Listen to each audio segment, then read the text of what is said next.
Ya, kita lanjutkan kembali. Setelah IP berubah, maka login page yang semula alamatnya adalah login Asus kini berubah menjadi 192.168.10.1 karena ini default gateway dari IP yang kita gunakan di device Asus ini untuk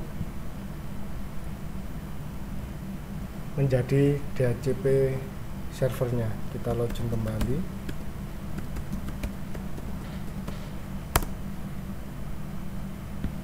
Nah, ini kita masuk,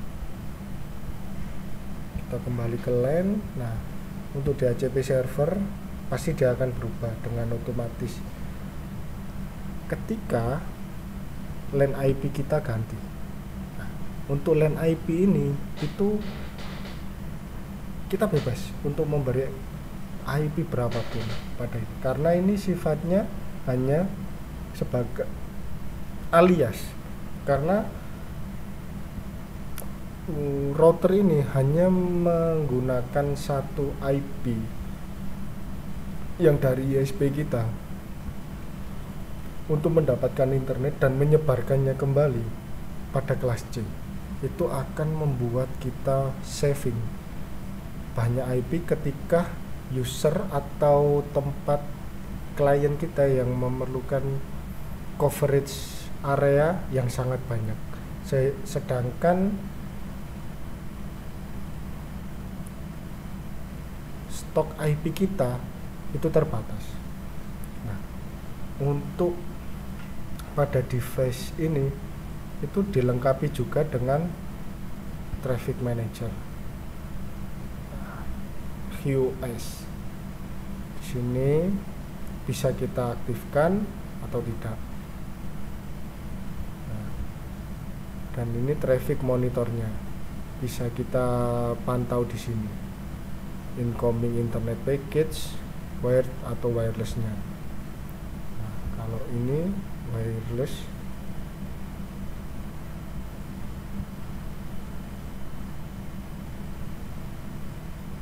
kosong.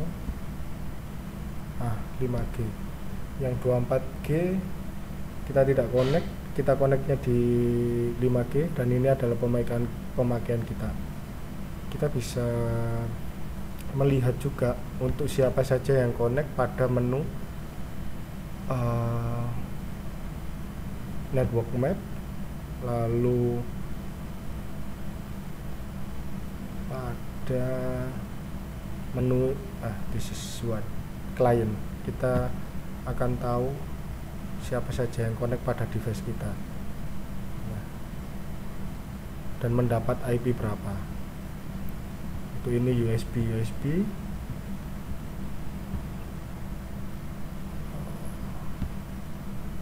dan terdapat juga parental control menu pada device ini. USB application ini bisa kita install sesuai dengan apa yang kita butuhkan, seperti IDs yang berfungsi untuk share files in the USB disk through the internet.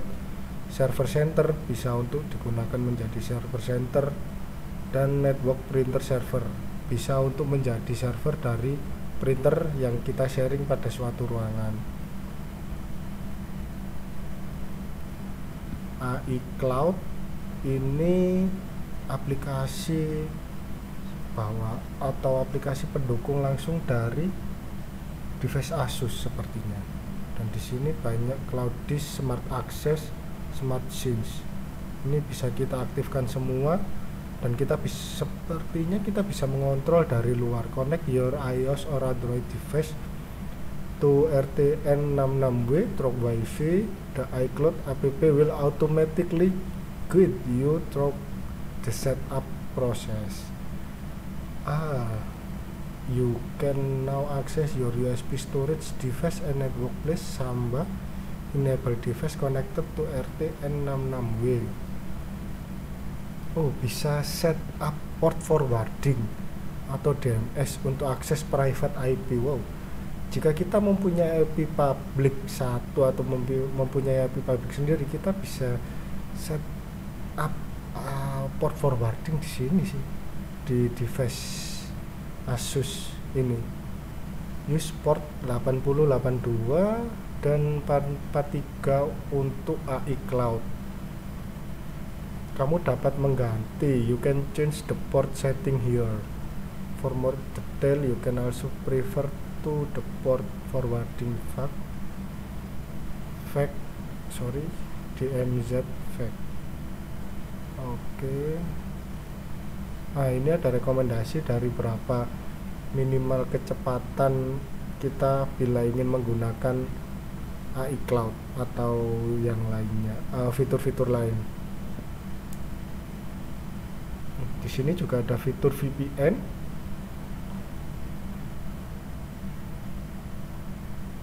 VPN server, VPN client, dan kita bisa kita membuat VPN server dan client melalui device ini.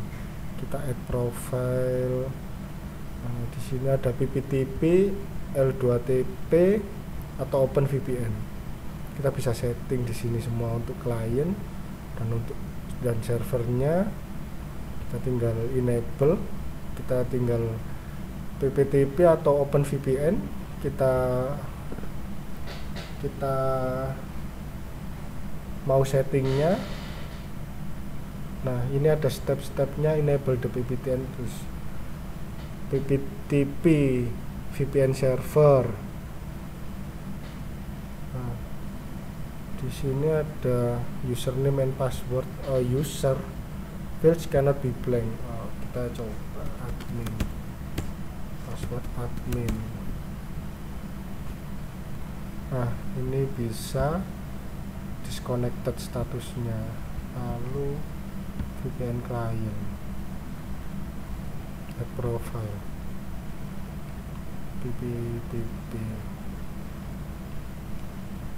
description, user, VPN server,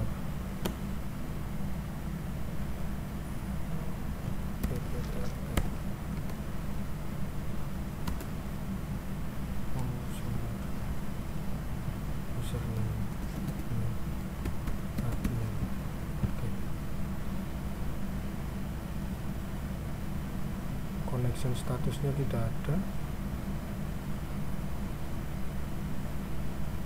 Nah, di sini juga terdapat fitur firewall. Kita bisa, untuk basic settingnya, firewall telah aktif secara otomatis. Ada DOS protection, login package type, ini dropped accept or bot.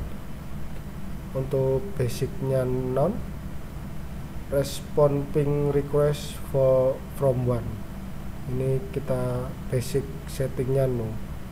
Ada URL filter, jadi kita bisa ngefilter URL yang tidak kita ingin buka atau tidak bisa dibuka menggunakan device ini, atau menggunakan keyword filter, network service filter pun bisa, dan IPv6 firewall itu juga bisa.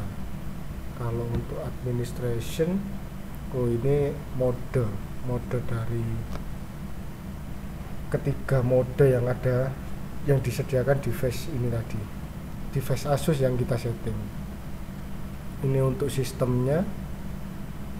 Untuk mengganti router login name atau password untuk mau masuk pada device ini bisa dilakukan di sini administration, lalu di sistem. Nah, ini untuk firmware upgrade. Di sini untuk kita cek apakah ada firmware update atau tidak. This is new firmware version available. Do you want to upgrade the firmware? Kalau kita ingin update, kita klik OK. Kalau tidak, kita cancel. Oke.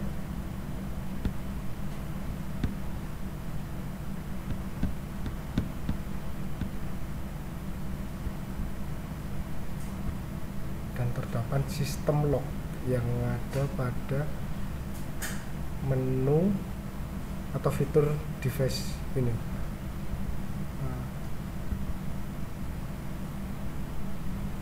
Ini adalah sistem log yang terrecord pada device yang kita gunakan. Kita bisa save or clear it dalam 2 jam pemakaian.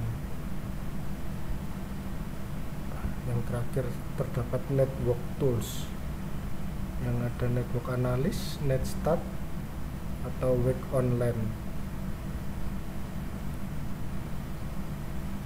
Berikut adalah fitur-fitur dari device yang telah kita setting sampai saat ini.